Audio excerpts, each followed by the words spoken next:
Hello बच्चों, नमस्कार। मैं क्लास 10th की मैथमेटिक्स पर जो विचार कर रहे थे, आज हम लोग तीसरा लेसन पढ़ रहे हैं, जो कि दो चर वाले रैखिक समीकरण का युग्म की जो बात करेंगे।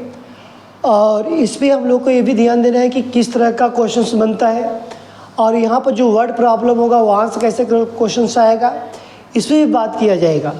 और सबसे पहले पढ़ाने से पहले मैं एक बात कहना चाहता हूँ, हमारे चैनल से जुड़िए और अपने मित्रगणों से भी बताइए कि मैं SWS या स्टूडेंट विद सूर्यकांत चैनल से पढ़ रहे हैं, जिससे कि आपको आने वाले समय में, मतलब कि 2025 में आप यदि पेपर दें तो वहाँ पर आपके मैथमेटिक्स का जो नंबर है, जो 70 मार्क्स का आता है, उसमें आपको पूरा का पूरा सपोर्ट मिले मेरा, जो कि मेरे चैनल का आपका पूरा योगदान रहेगा कि आपको 70 दिलाने का पूरा कोशिश रहेगा कि मैं आपको जितना पढ़ाऊँ और उतने ही क्वेश्चंस उसमें वहाँ बोर्ड के पेपर में देखने को मिले। हाँ, नंबरिंग चेंज हो सकता है, लेकिन सवाल सेम उसी तरह का बात किया जाएगा। जैसे आगे चलते हैं अपने टॉपिक पर, तो यहाँ पर हम फार्मूला की बात करेंगे। सबसे पहले कहा कि दो चर वाले रैखिक समीकरण ये क्या होता है। तो यहाँ मैं लिखा हूँ कि रैखिक समीकरण डिफरेंशियल लिख दिया हूँ, जिससे कि आपको ये पता चले कोई पूछा कि रैखिक समीकरण किसे कहते हैं, तो आप बता सके कि समीकरण ax + by + c = 0 के रूप में हो। मतलब कि जैसे कि हमको बोला जाता है कि ax + by + c = 0 के रूप का, जहाँ पर a b c जो है एक वास्तविक संख्या है। a b c क्या है, मेरे पास एक वास्तविक संख्या है, जो कि और बोला कि a ≠ 0 b ≠ 0 की बात करेंगे भी। और दो चर वालों में एक रैखिक समीकरण कहलाता है। यदि वहाँ पर इसको क्या कहते हैं कि दो चर वालों में रैखिक समीकरण कहा जाता है। यहाँ पर मेरे पास फार्मूला की यदि बात करते हैं तो फार्मूला किस तरह प्रयोग किया जाता है, ये फार्मूला हमको नहीं आएगा तो कितना दिक्कत होगा। सूत्र हमको सबसे पहले लेसन लगाने से पहले सूत्र का पूरा व्याख्या कर लीजिए, जिससे कि आपको ये पता चलेगा कि कहाँ पर क्या पूछा जाएगा, क्या पूछा नहीं जाता है, तो उसके बारे में हम लिख सकें। जैसे कि मेरा पहला सूत्र क्या होगा, दूसरा और तीसरा। पहले बात करेंगे हम a1 a2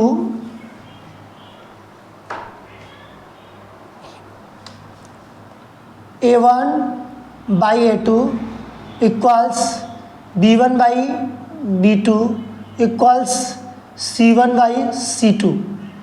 दूसरे पे यदि बात करते हैं a1/a2 = b1/b2 तो यहाँ पे इक्वल की जगह क्या बोलेगा, नॉट इक्वल्स c1/c2। अब अगला जो नेक्स्ट है a1/a2 नॉट इक्वल्स b1/b2। आपको मैंने इस रेशियो में क्यों लिखा, क्योंकि आपको पहले लगे कि पहले में पूरा बराबर होना चाहिए, दूसरे में एक ठे बराबर नहीं है, तीसरे में पहले की बात बराबर नहीं है, यही बात कहा गया है। तो इसका नामकरण किया जाए, इसका नाम क्या होता है, तो कहेंगे भैया इसका नाम भी मुझे बता दीजिएगा कि इसका रोल कहाँ पर किया जाता है। जैसे कहा जाए कि जब तीनों बराबर हो तो a1/a2 = b1/b2 = c1/c2 की यदि बात करते हैं, मैथमेटिक्स में तीनों यदि बराबर की बात किया जाता है, तो यहाँ पर ग्राफी विधि में इसका संपाती का रोल होता है। इसका जो रोल की यदि बात करते हैं तो यहाँ पर इसका संपाती में लेकर जाता है, संपाती। यदि कभी प्रश्न पूछा जाए कि संपाती, तो इसका मतलब तीनों क्या होना चाहिए, इक्वल होना चाहिए, मतलब कि संपाती रेखाएं की बात किया गया है। ये सारा चीज़ आपकी बुक में भी उपस्थित है, एनसीईआरटी बुक में, जिससे कि आप क्या कर सकते हैं, लगा सकते हैं, वहाँ से भी देख सकते हैं। और इसका एक नाम हम करण करेंगे, अपरिमित रूप से अनेक हल। अपरिमित रूप से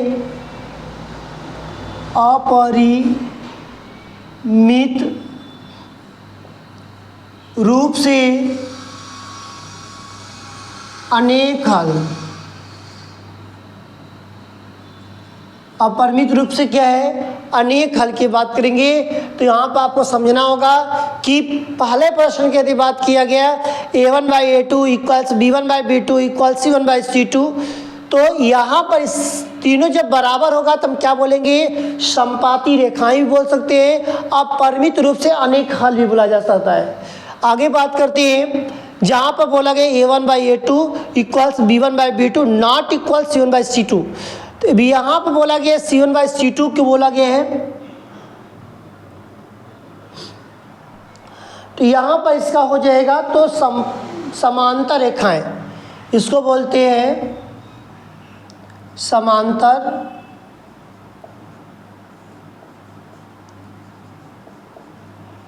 रेखाएं, और एक नाम इसका रखा जाएगा कोई हल नहीं। जब कोई हल नहीं है, कोई हल नहीं, ठीक। नेक्स्ट मेरा बच गया एक लास्ट में, तो इसको बोलेंगे कि a1/a2 नॉट इक्वल b1/b2। इसका मतलब ये प्रच्छेदित करता है, प्रच्छेदित करती हुई रेखाएं की बात किया गया है, प्रतिच्छेद छेदित करती हुई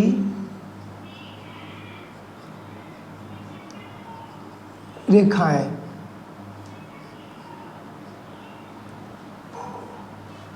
प्रच्छेदित करती हुई रेखाओं की बात करेंगे। और केवल एक हल, इसको लिखते हैं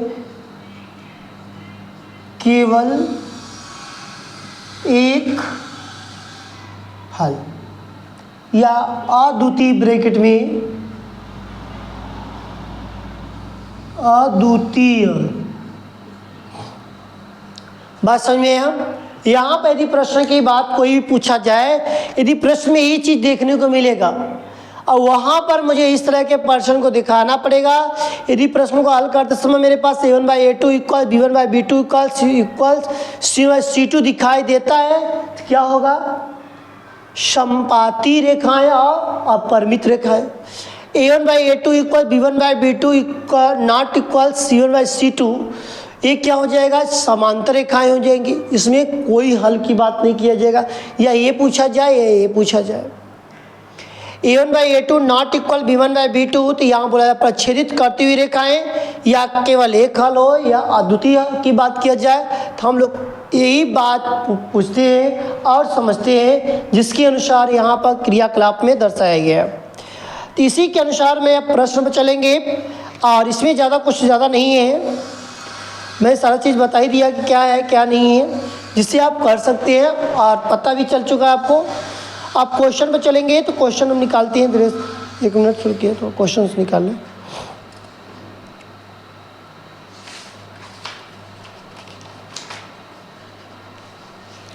मगर आपको हार नहीं मानना है। यदि हार मान रहे हैं तो इसका मतलब कि आपको कुछ नहीं आता।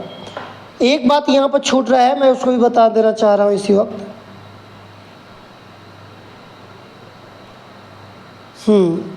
संगत असंगत की बात किया जाएगा। संगत कब होगा, असंगत कब होगा। संगत का मतलब होता है कि जो हमारे पास जैसे a1/a2 b1/b2 क्या है, संगत में चला जाएगा। और मेरे पास असंगत क्या है, तो मेरे पास असंगत में ये प्रयोग करेंगे, जो असंगत में करेगा। और जो ऊपर वाला जो बच गया, जो तीनों बराबर है, वो संगत है। मतलब यदि मैं यहाँ से एक और वो लिखेंगे, हमारे प्रश्न में देखने को मिलेगा संगत। ये क्या है, ये मेरे पास जो नॉट इक्वल है, तो नॉट इक्वल जो हो जाएगा असंगत की बात करेगा। क्या बात करेगा, असंगत। और ये जो बात क्या करेगा, संगत। तो यहाँ पर जो रोल की यदि बात करते हैं, तो यहाँ पर जो रोल में दर्शाने को देखने को भी मिलता है कि हमको यदि इस तरह की बात दिया रहेगा तभी जा क्या होगा, कार्य किया जा सकता है। और ये सारी चीज़ किस पे रहेगा, तो हम लोग को एक रैखिक समीकरण युग्म के अनुसार हमारे पास दो समीकरण दिया रहेगा।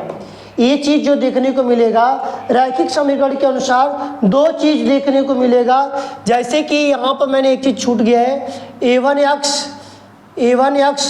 Plus b1y plus c1 equal 0 और a2x plus b2y plus c2 equal 0। इसी पर हमको हल करने के लिए बोला जाएगा।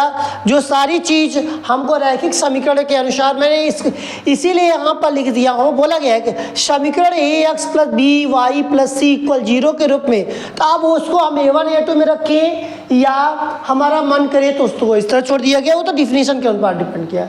लेकिन हमारे पास दो इक्वेशन जो दिया जाएगा, इस तरह के इक्वेशन दिया रहेगा a1x plus b1y plus c1 equal 0 और a2x plus b2y plus c2 equal 0। तो यहाँ पर इसी पर ये तीनों सवाल को, तीनों फार्मूले को रख कर हल करने की जो बात को दर्शाया गया है। फिर से समझेंगे इसको, a1/a2 equals b1/b2 equals c1/c2। ये क्या है? संपाती है। और क्या है? अनेक हल है, या और क्या है? संगत है। अब बोलेंगे a1/a2 equals b1/b2 not equal c1/c2। ये क्या है? समांतर रेखाएं। ये क्या है? कोई हल नहीं। और क्या हो सकता है? असंगत हो सकता है। अब तीसरे वाले में a1/a2 नॉट इक्वल b1/b2, ये क्या है? प्रच्छेदित करती हुई रेखा है, या और क्या है? केवल एक हल हो सकता है। और क्या? संगत है। तो इस तरह की जो बात को यहाँ पर दर्शाया गया है और बताया जा रहा है, जिससे कि आपको ये पता चल जा रहा है कि आप किस तरह इसको हल कर सकते हैं और बता सकते हैं। इस तरह के यहाँ पर फार्मूला का जो रोल करने की जो बात किया गया था मैं बता दिया, जिससे कि आपको आप सवाल लगाते हुए चलेंगे तो आपको सारी चीज़ यहीं पर क्लियर हो जाएगा। चलिए नेक्स्ट आप सवाल पे चलते हैं। अब इसको नोट कर लीजिएगा। और ये क्वेश्चन है जो यदि यहाँ पर पहले समझिए, फिर उसके बाद नोट कर लिए, फिर उसके बाद तब आगे बढ़िए। और घबराइए मत, क्योंकि यहाँ पर क्वेश्चंस आपको डेली का डेली मिलता है, जिससे कि आपको मैथमेटिक्स में 0 से अपर तक ले जाने में कार्य करेगा। चलते हैं क्वेश्चंस पर। अब क्वेश्चंस की बात करेंगे मैथमेटिक्स में। क्वेश्चन किस तरह की बात कर रहा है? पहला क्वेश्चन बोला गया रैखिक समीकरण युग्म की बात किया गया है। ग्राफी विधि से हल करने की बात किया। क्या बोला गया है? आपको ग्राफी विधि से हल करने के, तब ग्राफ का प्रयोग कैसे करेंगे, इस पे हम लोग बात करने चल रहे हैं। क्वेश्चन नंबर पहला का पहला दिए गए, क्वेश्चन फर्स्ट का रोमन नंबर का फर्स्ट की बात करेंगे। यहाँ पर लिख लीजिए हल के लिए बात करते हैं। तब मेरे पास प्रश्न किस तरह का होगा, जिससे कि क्या हो जाएगा, यहाँ पर जो देखने को मिलेगा कक्षा 10 कक्षा यक्ष दिया गया, तो मतलब कक्षा 10 के 10 विद्यार्थियों ने एक गणित के पहेली की प्रतियोगिता में भाग लिया। कुछ समय के लिए बात समझिए। कक्षा 10 के 10 विद्यार्थी गणित के पहेली में भाग लिया, मतलब कि 10 थे विद्यार्थी मेरे पास थे, और 10 विद्यार्थी क्या किस में भाग लिया? गणित में। आगे प्रश्न पढ़ा गया, लड़कियों की संख्या लड़कों की संख्या से 4 अधिक है। लड़कियों की संख्या लड़कों की संख्या से 4 अधिक की बात बोला गया है। आगे चलिए थोड़ा से, तो प्रतियोगिता में भाग लिए लड़कों और लड़कियों की संख्या बताइए। हमारी जो प्रतियोगिता है उसमें लड़की और लड़का का क्या रोल था? तो हम यहाँ पर मानेंगे कि लड़कियों की संख्या लड़कियों की संख्या क्या माना मैंने? x। लड़कों की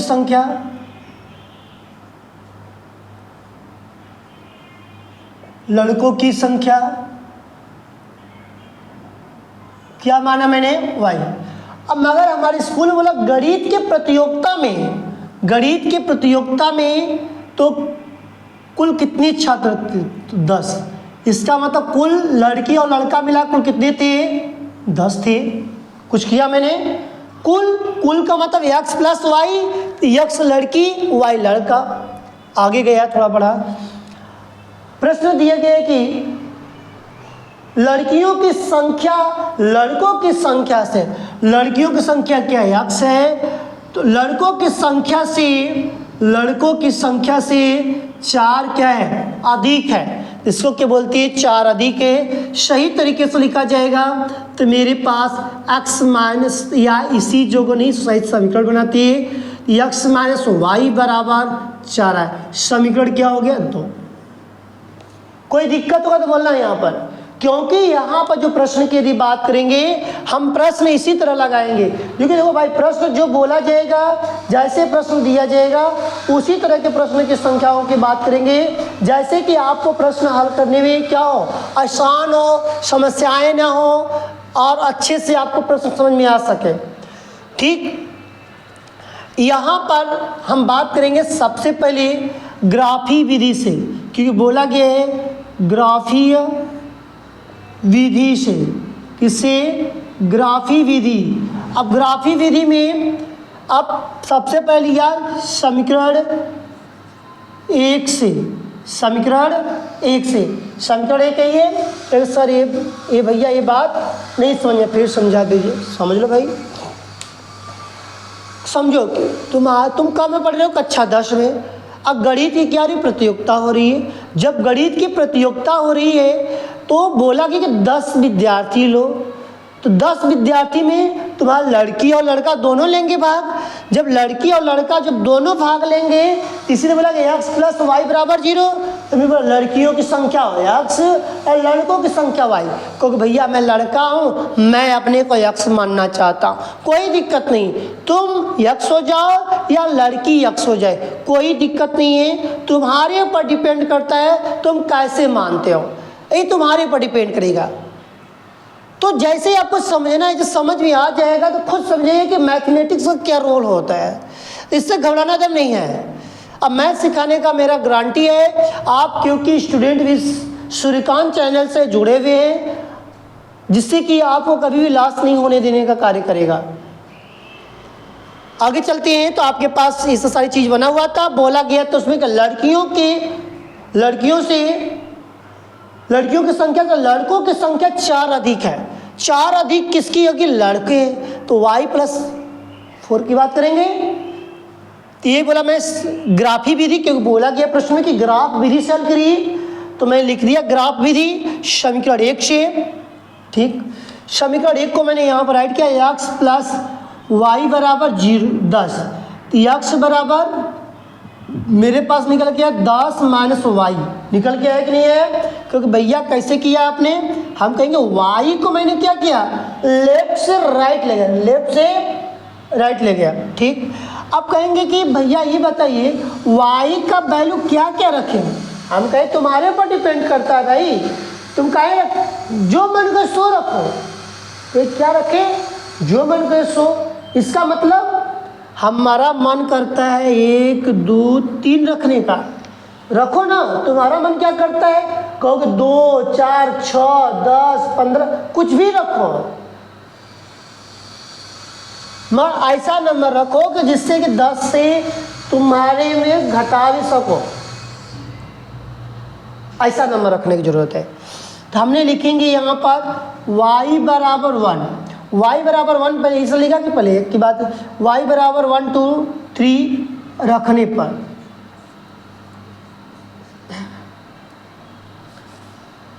जब रखने की मैंने बात किया तो कैसे रखेंगे, लिखेंगे सबसे पहले एक हो जाएगा यहाँ, तो मैं क्या लिखूंगा y बराबर 1, क्योंकि पहले 1 रखेंगे फिर 2 रखेंगे फिर 3 रखेंगे। अब किस में तुमको पता चल गया कि x बराबर 10 माइनस वाई, तो 10 माइनस 1 बराबर 9। ओ ये बात है। फिर कहोगे y बराबर 2, तो x बराबर 10 माइनस वाई, तो y बराबर 10 माइनस 2 कितना आ जाएगा मेरे पास, कहोगे 8 है कि नहीं है। फिर कहोगे अच्छी बात है, आगे चलिए, आगे में फिर गया y बराबर 3, तो x बराबर 10 माइनस वाई, 10 माइनस 3 बराबर कितना आ गया 7। कहोगे मेरे पास तो एक 9 आया, एक 8 आया, एक 7 आया, हाँ कोई दिक्कत नहीं, आप इस तरह एक बॉक्स बनाना, बक्सा बनाने के बाद ऐसे एक लाइनिंग खींच देना जितने तुमने लिया है। ठीक, यहाँ पे एक्स, यहाँ पे वाई। वाई की वैल्यू क्या रखा? 1 2 3, 1 2 3। 1 रखने पर कितना आया? 9। 2 रखने पे कितना आया? 8। इसको रखने पे 7 ही आया, क्योंकि इतना बात समझ में आया। ठीक है, नेक्स्ट की बात करेंगे। समीकरण 2 लिखा मैंने, फिर समीकरण 2 से समीकरण 2 से यदि बात करेंगे तब तो लिखा मैंने x माइनस वाई बराबर 4। तो x बराबर क्या हो जाएगा? 4 प्लस वाई होगा कि नहीं होगा? होगा, होगा। ठीक है भैया, यहाँ तक तो क्लियर हो गया कि मैंने समझ गया किस तरह को होता है। तब इसके आगे क्या करेंगे? तो यहाँ भी क्या करेंगे? y बराबर को क्या रखे? तुम्हारा मन का तो 1 2 3 रखने का, ये तुम्हारे ऊपर डिपेंड करता है। मैं जो ये देखो, ये बात मत करना कि जो मैंने कहा वही तुम वैल्यू रख कर देख सकते हो, नहीं। तुम्हारा जो मन करे 100 वैल्यू रखो, मगर आंसर आना चाहिए। वैल्यू ऐसी रखो, कोई भी रखो। x बराबर क्या लिखेंगे? 4, सॉरी यहाँ पर 1 बराबर y बराबर 1, तो x बराबर 4 प्लस 1 बराबर 5, ये आएगा। फिर y बराबर 2 रखो, कितना आ जाएगा? तो भाई कहोगे कि x बराबर 4 प्लस 2 कितना आ गया? 6। फिर y बराबर 3 रखने के लिए बोला जाएगा, तो क्या लिखोगे? x बराबर हो जाएगा तुम्हारा 4 प्लस 3 कितना हो जाएगा? 7 आया। तो कहेंगे इसका कैसे करेंगे? तो हम कहें कुछ नहीं करना है। जैसे आपने यहाँ पे एक बॉक्स बनाया, सेम उसी तरह एक यहाँ बॉक्स बनाइए। x y 1 2 3 5 6 7 आया ना। तब इसकी बात करें ग्राफ विधि से, ग्राफ इस तरह बनाना, बन गया। आपने सबसे पहले क्या ग्राफ में बना? 9 और 1, 9 x वाले पे 1 2 3 4 5 6 7 8 9, 9 हो गया, 8 हो गया, 7 हो गया, 6 हो गया, 5 हो गया, 4 हो गया, 3 हो गया, 2 हो गया, 1 हो गया। फिर क्या बोला? 1 इधर चला। अब इसे डॉट डॉट डॉट डॉट कर कर हमने कहाँ आया? इस पर आया। ठीक, फिर 2 और सॉरी 8 और 2, 8 ही है, 2 थोड़ा सा क्या होगा? ऊपर होगा, ये है। फिर क्या है? 7 और 3, 7 ही हो गया, 3 थोड़ा सा क्या होगा? ऊपर होगा।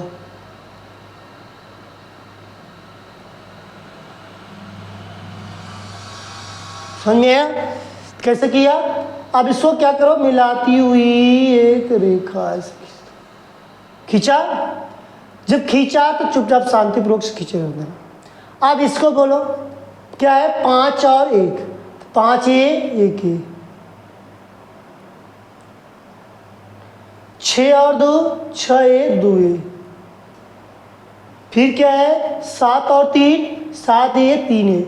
इसको क्या करो? मिलाती हुई ऐसे क्या कर दो? रेखा खींच दो। इसका क्या वैल्यू है? कहेंगे भैया इसका आप समीकरण बनाया था x माइनस वाई बराबर 4। इसका क्या समीकरण मैंने बनाया था? x प्लस वाई बराबर 10। आया कि नहीं आया? किस बिंदु पर छेद किया? 7 और 3, 7 और 3। इसका मतलब 7 जो बोला जाएगा, यहाँ पर लड़कियों की संख्या की बात करेंगे और जो 3 की बात करेंगे, क्योंकि x y की बात करेंगे तो 7 और 3 आया है। जब 7 और 3 की बात करेंगे तो यहाँ पर लड़की और लड़कों की संख्या में तो मेरे पास आ जाएगा लड़कों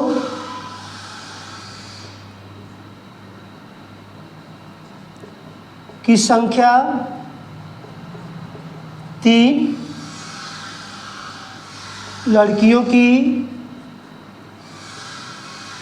संख्या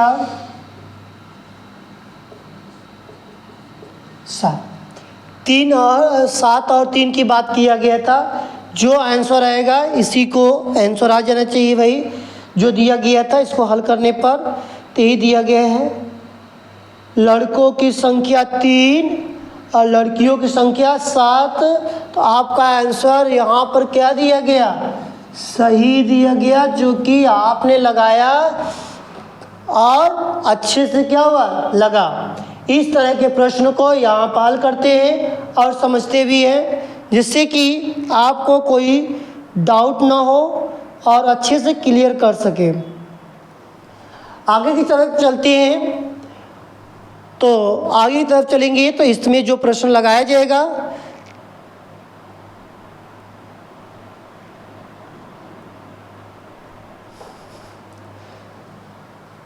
एक बार समझा दें।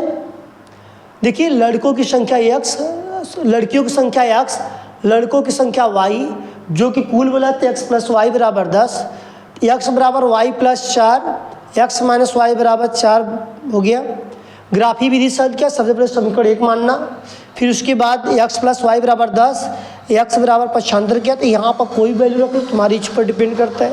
ये सारी चीज़ तुमको समझ में आ गया होगा। ये भी आ गया, यहाँ पर बॉक्स बनाना, वहाँ पर लिख दें जो वैल्यू आई रहेगी। फिर ये भी बात समझ में आई गई नियरेस्ट में। जैसे ही ये बनेगा तो मेरा ये मूल उद्देश्य है ग्राफ बनाना। ग्राफ वाले कॉपी पर जब बनाओगे तो वहाँ स्पष्ट हो जाएगा। ठीक, नेक्स्ट क्वेश्चन में चलेंगे।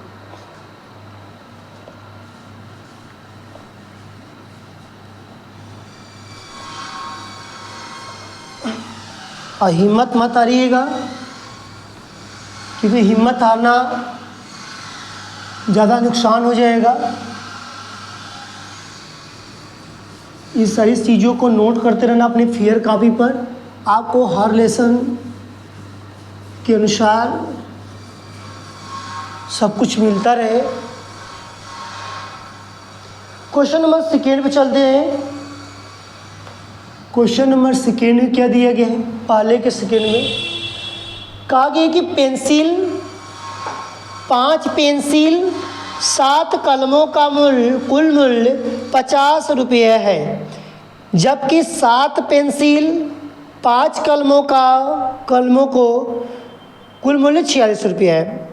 पेंसिल को x से दर्शाएंगे, और यदि पेंसिल का मूल्य की यदि बात करते हैं, मानते कि एक पेंसिल का मूल्य x रुपया, क्या है, x रुपया, और एक पेंसिल को क्या दिया गया, एक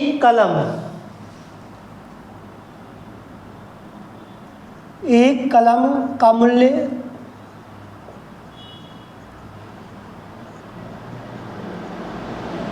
y रुपया है। क्या है, y रुपया है। तो अब यहाँ पर क्या हो जाएगा, 5 पेंसिल की बात करेंगे, प्रश्नानुसार के अनुसार लिख लेंगे। तो प्रश्नानुसार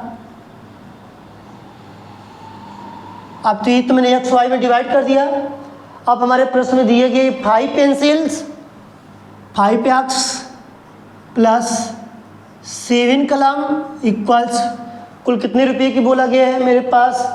यदि नहीं तो इतना नहीं लिखना चाहते हो तो डायरेक्ट लिख सकते हो, कोई दिक्कत नहीं है। ये तुम्हारा मन करता है कि सर इतना बड़ा मत लिखवाइए, छोटा लिखवाइए, तो कोई दिक्कत नहीं, इसको डायरेक्ट लिख दो थोड़ा सा, कोई दिक्कत नहीं है। यदि मन में आता हो भाई कि ज़्यादा है, दिक्कत करता है, तो आप लिख सकते हो यहाँ पर कि 5 पेंसिलों मतलब 5 पेंसिल को तो मतलब 5x प्लस 7y इक्वल 50। ठीक, चलो सिंपल तरीके से लगाओ, एकदम आराम से समझ में आए, उतना क्या लिखने की जरूरत है स्टेटमेंट। अगला जो बात किया गया है, 7 पेंसिल 5 कलम, 7 और 5 को बोला कि 46 रुपये में समीकरण दो। अब क्लियर हो गया, छोटा सा रहेगा, तुम्हारा ले इजी रहेगा। आगे चलो, तो यहाँ पर जैसे लिखे हैं, लिखो यहाँ पर ग्राफी विधि से, क्या, ग्राफी विधि से किसको, समीकरण एक से, समीकरण एक की बात करेंगे। समीकरण एक क्या है, 5x + 7y = 50, 5x = 50 - 7y, तो x = 50 - 7y बटे के कितना हो जाएगा, 5। अब ऐसा नंबर रखो जो कि कट जाए, तो y बराबर 2 ही हम नंबर डिजिट रखेंगे, 5 और 10 रखेंगे। रखने पर तो यहाँ पर लिखोगे कि x बराबर 50 - 7 × 5 बटे के 5, 50 - 7 = 35 बटे के 5, इसको घटाएंगे तो 5, अब 15 बटे के 5 कट जाएगा तो 3, मतलब कि x की वैल्यू कितनी आई, 3 आई। फिर इसी तरह आगे बढ़ा थोड़ा से, y बराबर 10 रखने की बात करो, तो x बराबर 50 - 7 × 10 कितना जाएगा,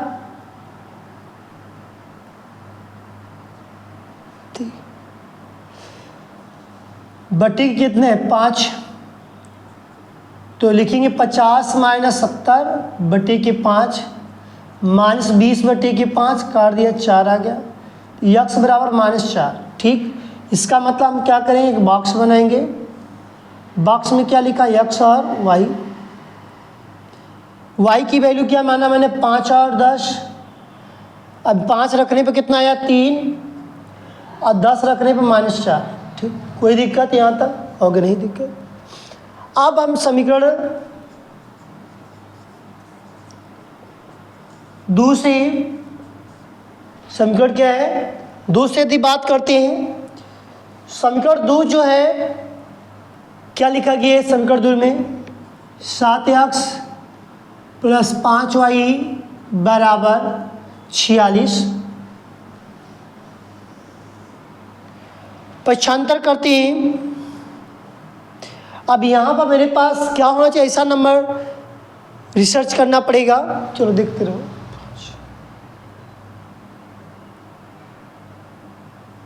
चलो देखते,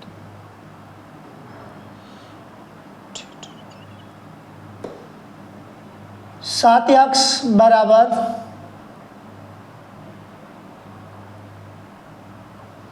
5 रखेंगे तो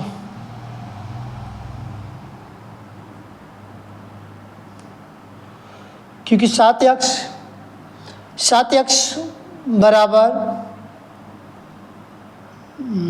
7x बराबर 46 - 5y,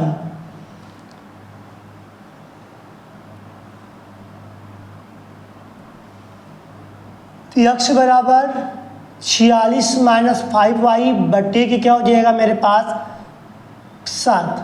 ठीक, यहाँ पर मैं लिखूंगा y बराबर 5 और 12 रखने पर, 5 और 12 रखने पर। ठीक, तो x बराबर 46 - 5 × y बराबर 5, तो x बराबर 46 - 5 × 5 बटे के 7, 46 - 25 बटे के 7 घटा दिया तो मेरे पास आ गया है 21 बटे के 7, काट दिया 3, मतलब कि कितना आ गया, 3 आ गया। फिर मैं बात करूँगा y बराबर 12 रखने पर, क्या रखने पर, y बराबर 12, तो यहाँ पर हो जाएगा x बराबर 46 - 5 × 12 बटे के 5, 46 - 12 = 60 बटे के 5 घटा दिया तो कितना हो गया यहाँ पर 4, 7 है, सॉरी 7 7 7 सही है, सही। 4 आ गया, फिर 4 आ जाएगा माइनस में, 7 7 दूनी की 14। इसका मतलब कि -2, यक्स की वैल्यू कितनी आ गई? -2। जब -2 आ गया तो क्या करेंगे? एक बॉक्स बनाएंगे, बॉक्स में क्या लिखेंगे? यक्स और वाई। यक्स की वैल्यू कितनी है? क्योंकि यक्स की वैल्यू मैंने पता नहीं, पहले वाई की वैल्यू पता करेंगे। आपने वाई की वैल्यू क्या रखा? 5 और 12। 5 रखने पे कितना आया? कहेंगे 3। और आपने जब 12 रखा तो कितना आया? -2।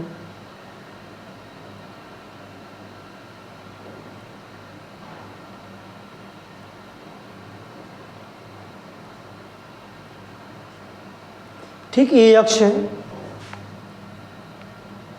ठीक, अब ग्राफ विधि से तो ग्राफ ऐसे बनाएंगे। क्या बोला कि पहले ग्राफ में यक्स की वैल्यू 3 है, 1 और 2 और 3। वाई की वैल्यू क्या है? 5, 1 2 3 4 5। ऐसे गिराइएगा, 1 2 3 4 5 1 2 3। ठीक है, फिर क्या है? -4 10, -4 1 2 3 4 इधर आ गया। अब 10 है, 10 क्या 5 ही हो गया, 6 7 8 9 10। ठीक, 6 7 8 9 10।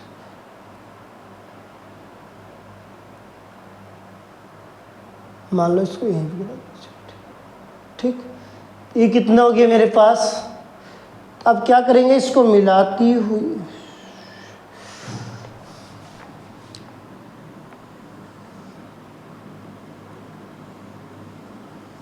अब इसको स्क्वायर से खींचना, थोड़ा से सीधा आएगा।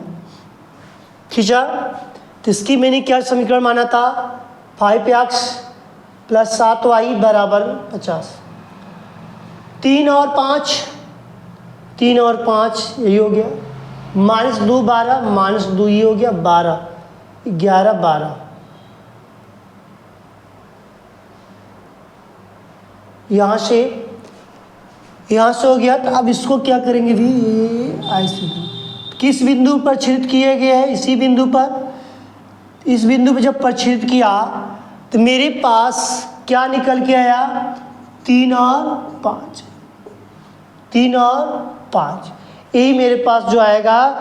बोला कि पेंसिल का मूल्य और कलम का, जो मैंने आपको बता रहा था तो आपको नहीं समझ में आ रहा था, इसीलिए मैं लिखा था ऊपर, एक पेंसिल एक कलम का मूल्य, यही आ गया। एक पेंसिल इसीलिए मैं लिख रहा था। तो आप लोग बोले कि क्या उतना लिख रहे हैं? पेंसिल का मूल्य कितना आया? 3 रुपया। और कलम का मूल्य कितना आ गया? 5 रुपया। समझ में आया? तो कहे हाँ भैया क्या है, समझ में आया। एक बार और समझा दीजिए, समझ लीजिए। आपके पास क्या दिए गए? प्रश्न दिए गए हैं।